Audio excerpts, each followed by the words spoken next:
Hi friends, అందరికి వినాయక చవితి శుభాకాంక్షలు. చాలా రోజుల తర్వాత వీడియో చేస్తున్నాను. ఈరోజు మన స్పెషల్ మోదకులు అండి.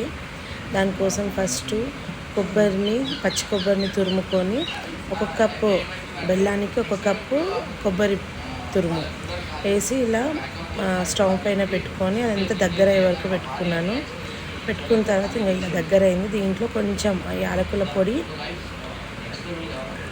వేసుకున్నాను. నెక్స్ట్ ఒక కప్పు రైస్ ఫ్లోర్కి 1 కప్పు వాటర్, కొంచెం గీ వేసుకున్నాను.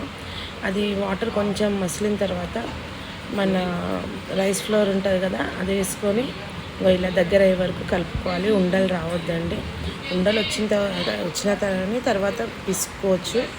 నెక్స్ట్ ఇలా మోదక్తి ఉంటుంది కదా మోల్డ్, ఆ మోల్డ్లో పెట్టేసి అలా మధ్యలో ప్రెస్ చేసి మన ఏదైతే స్వీట్ మిక్సర్ ఉందో దాన్ని అలా మధ్యలో పెట్టి దీన్ని ప్రెస్ చేశానండి. నేను యాక్చువల్లీ ఫస్ట్ టైం చేశాను నేను కూడా. ఇది